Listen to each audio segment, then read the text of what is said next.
Good afternoon.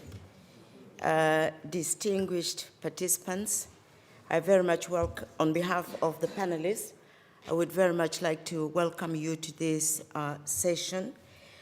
Before we are going to discuss concrete actions advancing the integration of gender, water, and food security.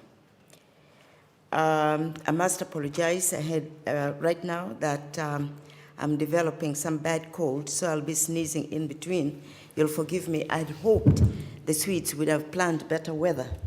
Unfortunately, they were not able to do that. Oftentimes, we mistake the word gender. I think oftentimes it's taken for granted that when we talk gender, then it's just women and not men. So I like to say that gender refers to socially constructed expectations about roles, behaviors, and activities appropriate for females and males, as well as their rights, resources, and power.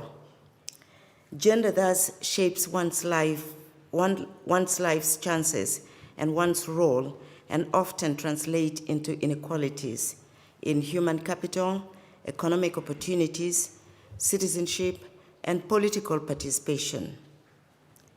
But two decades after the phrase gender mainstreaming was first coined at the 1995 Beijing UN World Conference on Women, fatigue has started to creep in, and this vital issue is relegated to a sideshow. Even well-wishers feel it is something that bounces up and down, but never kind of takes off. Our focus today is on getting it back to the center of issues, particularly on the food security world, with its associated water and land issues, where so much depends on redressing gender imbalance. This event is addressing issues related to gender imbalance and attendant effects of the whole world. But allow us to be proud as Africa too, the first region to prepare a continental strategy for all sector actors, including government departments, local authorities, NGOs, and development support partners, and the vital role of women like my former colleague, Honorable Maria Mutagamba, whose stewardship kept the fire burning through the lengthy process that involved 40 African countries, over 80% participation. The main issue for this event is how to move beyond declarations, notwithstanding how inspiring they be, and ensure action really takes place. My hope is that we'll take this beyond seminars and workshops so that next time we come back, we will be talking in terms of how much has been achieved since this event. We must develop measurable performance indicators. And for sure, what gets measured gets done. Likewise, what doesn't get measured is often neglected until the next meeting. So we keep going on. We must develop a mechanism to measure the impact of our actions and compare against what we and those we represent expect. Developing and agreeing on common indicators will create mutual accountability among sector actors, community leadership, but also government, donors, and civil society is a key step in this process.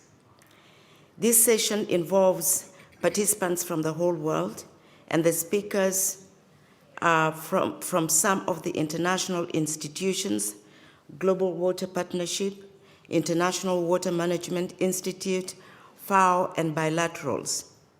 They're coming together to lend their considerable experience and insights in a common effort to agree on standards and indicators for gender in water and food security, particularly for developing countries in South Asia, Latin America, Africa, and the small island states. This is not the end of a process. We should not be launching any products here. There is an African saying, if you want to go fast, travel alone. But if you want to go far, travel together. This is the beginning of a process which at country level, at regional and international fora, and most importantly, at community levels where impact is needed most, can improve the effectiveness of the actions of different implementing agencies with synergy and creativity inspired by having a common purpose and common measure. But as we discuss and advancing the integration of gender, water, and food security, we must not forget externalities that we are not in control of. For example, climate change. Climate change has become real. In my country, we are experiencing drought, floods, unpredictable weather pattern, mudslides, and all these other factors, which of course compound the role of women in production of food. So we would not benefit very much by keeping these externalities outside and not factoring them in, because they will definitely affect what we come out with or what we will achieve at the end of the day. I hope the next time we meet, we shall be measuring progress and can hold each other accountable for the outcome and not just lament about what has not been achieved. We in Africa, through AMCOW and our respective governments, are certainly waiting and ready to help if you meet any stumbling blocks. I thank GWP, FAO, IWMI, and other colleagues in water and sanitation program. I also want to mention that oftentimes we relegate sanitation, or we don't put it at the same level as water supply. So it's very, very important that this subsector is taken into consideration. Thank International Food Policy Research Institute, Stockholm Environment Institute, Women for Water Partnership, Water Research Commission, and others for joining hands. And we invite our fellow women and men from the rest of the world to join in this great and defining effort of our times.